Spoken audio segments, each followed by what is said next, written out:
this sweep has been given with about 2 weeks notice to everyone, announced like right before Thanksgiving. There's going to be about 30 hotel rooms for an encampment of 200 people. The hotel rooms are only rented out for a month so far. So these people, and they're not going to be allowed to bring any of their survival gear. So they will come in, give up all their stuff to come in there, and then be kicked out on the street with nothing in the dead of winter. Like, how can you guys sit comfortably in your homes making these decisions and call this a workable solution? It's also worth noting that the homeless response coordinator of the city was not there today. They sent 2 employees who dropped off about 15 plastic bins and were gone before 4 o'clock. So the resources that are being promised to aid people in leaving and finding a solution have not been there. And it has also been repeatedly maintained to me that this property has been owned by Sean Frenette, which is not true. He has hired someone to masquerade as a property manager to harass people, cut up their tents, rip pallets out from under people's tents while they're in them, build an illegal fence between the rail line and the middle parcel there. He has been coordinating with like internet vigilantes to conduct a campaign of intimidation to the homeless people. And the points you brought up about violence are very interesting to me because, you know, the Proud Boys can come through town and commit acts of violence with no police response. And then the next weekend, you guys let them throw a victory barbecue in front of your office. So this kind of shows that the city of Olympia has been more accommodating to white supremacist street gangs and people who coordinate with internet vigilantes than it is to homeless. We reached the time limit. This is a really hard thing, of course, and we have to remain, while we do have a responsibility for safety of the whole community, we have to make sure that we are especially focusing on and centering on the people that are going to be most directly impacted by this sweep tomorrow. I believe we're doing that. You know, although this is a staff level decision and this was the city manager's decision, I honestly can't say that I can see any better choice at this point. And that's really hard to say. But I just want to thank everybody who in the community, because not a lot of people came to public comment, but I know the feelings and the tensions and the fears and anger in the community are really really palpable right now. And I just want to thank everybody who cares about this community and the people that are working to build relations, the people that are surviving out there. You are survivors, and you don't, you know, one of the things I know from trauma informed care and my background is none of us, what city government, nonprofit, community members, like, we aren't saviors to people on the streets. They don't need saving. And this would be a hard winter for people either way. Whatever action we would have taken. I'm really grateful that we have more resources available to the folks that are being moved than we ever have before. I think that we and the staff did the best that you could in working with the partners and you know, there's different understandings at the regional level of social responsibility around homelessness. And I appreciate what Jay and Keith and Kim, and and all the partners do to raise awareness and have conversation about our responsibilities. I guess the word that really comes to mind is just grief. And that nobody likes the situation that we're in, with so much disparity and suffering. And I know that there's people that think that, why don't you just sweep all encampments? And then I know there's people that think that that it's never justified, and there's always a better solution. And I think that all of us at the city and the partners on this issue, I believe, I hope that despite our differences, that we can somehow come together, if not physically, just in a space of recognizing how much grief this injustice does to everybody, and just try to take care of each other through it. And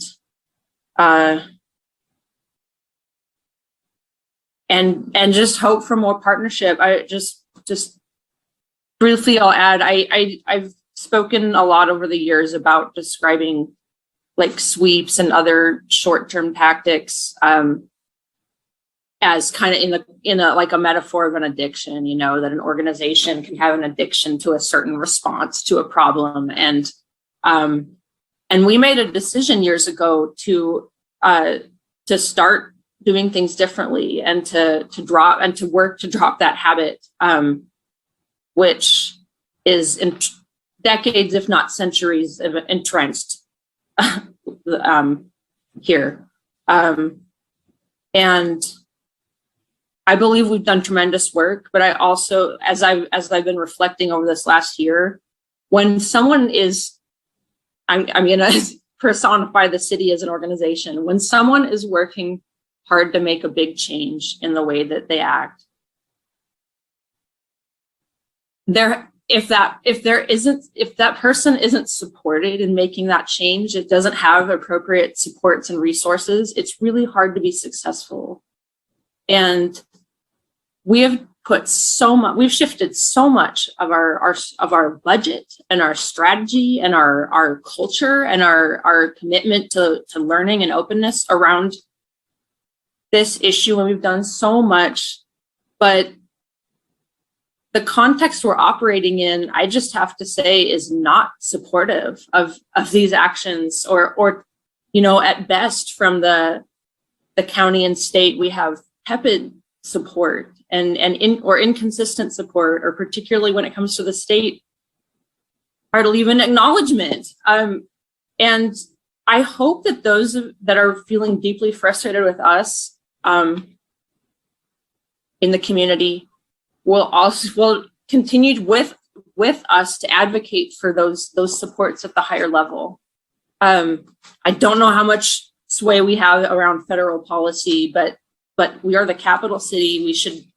We should be able to get together as a community and demand better from the state and the county. The county is constitutionally responsible for public health in the state of Washington. I'm going to repeat that. The county is constitutionally responsible for public health, and we need their help. We need their support. This is a problem in communities all over the country. It's not an Olympia problem. It's not a liberal government problem. Otherwise, they wouldn't be setting up emergency shelters in Walla Walla, expecting 10 people to show up and having 100 people show. This is everywhere. And I'm just really glad that over the years, we at the city have decided not to, as a knee-jerk response, not to just try to wipe out of sight, out of mind. We are saying this challenge is going to be with us until we all shift in all institutions at all levels. So I know I went on a little while. This is a really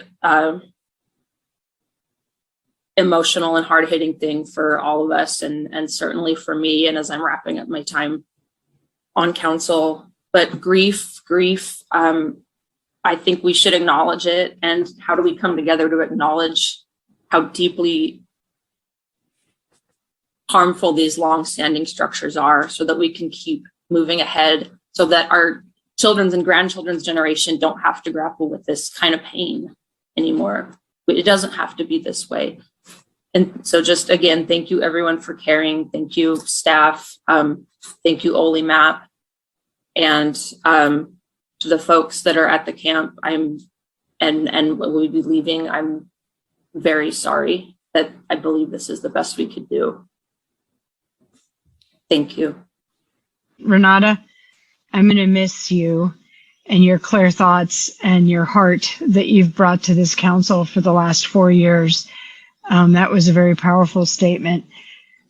The few things I do want to say about this is we are trying, we are working, and we declared in 2018 that homelessness was not just a crisis, but a state of emergency for our town. And I think you've heard the city manager and my council mates talk about all the actions. And we are the only city in Thurston County with shelters. And we are building not just the one that's about to open, but a second one on Martin Way. We do need help. I think we learned just before Thanksgiving, the city is spending over $7 million a year on homelessness between our emergency response, crisis units, home fund, walking patrol, ambassadors, you name it, familiar faces. It goes on and on. We cannot sustain this. We need our county to step up. We need our jurisdictional partners to step up. Danny mentioned that we're the only ones that have given land. We absolutely need help. We need the state to step up. Clearing camps isn't the answer. You can't make people disappear. It just doesn't happen. But sometimes you have to do it. And while this is a city staff driven decision, grief is a good word. It's hard for me to say. It's not ideal, but they're not alone. We recognize the need for this to happen. And I can tell you none of the council mates and none of the city staff are happy about this move, especially at this time of year. But we are committed to continuing the work on our stated emergency and fulfilling our one community plan.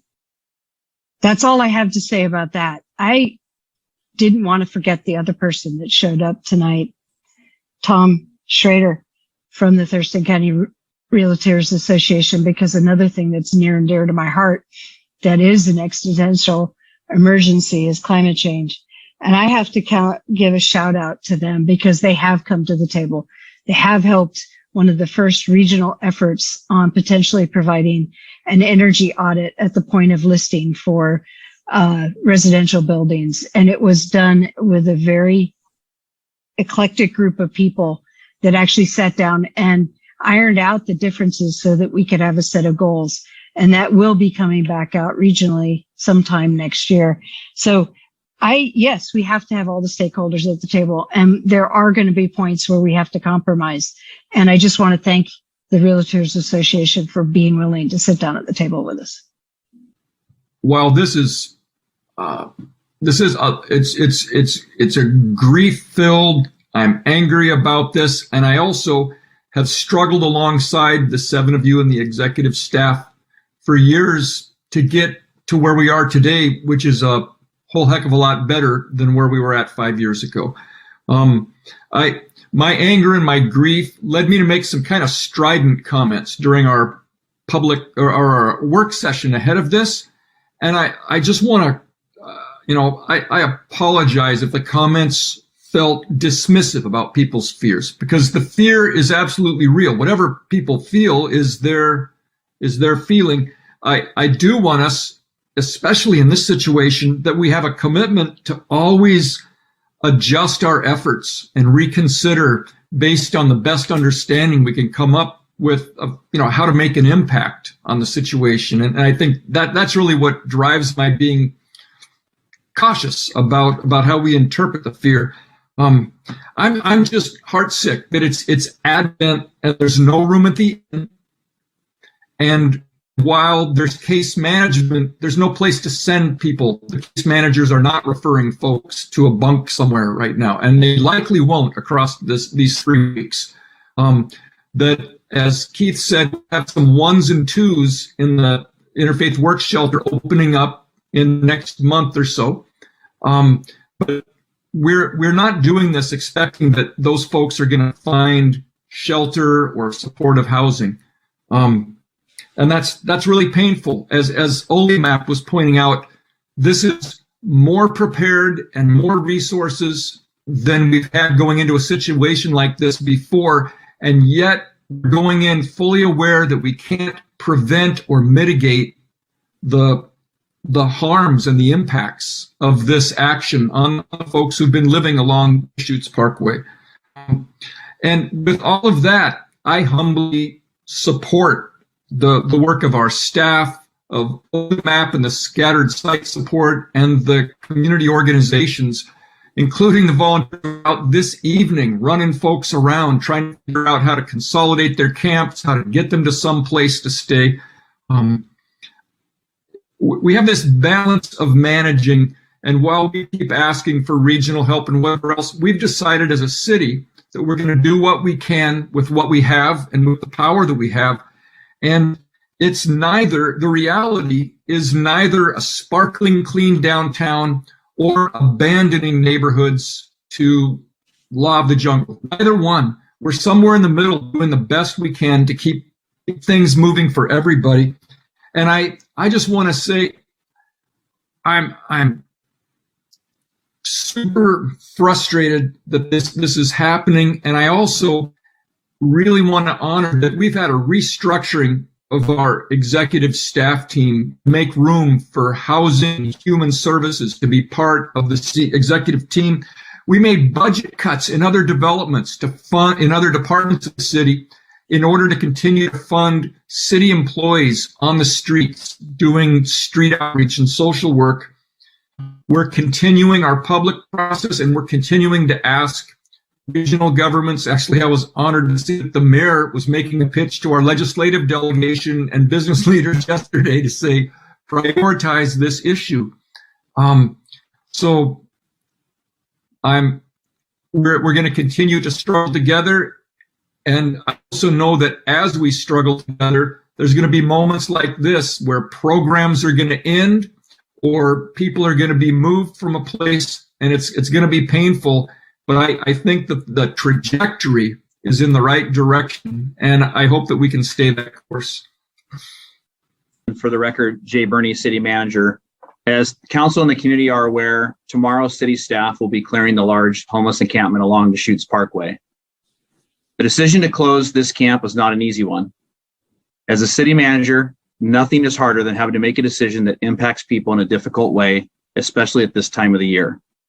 I recognize that this clearance is extremely difficult and impactful for those living there, but I and the city have a responsibility for the safety of the entire community.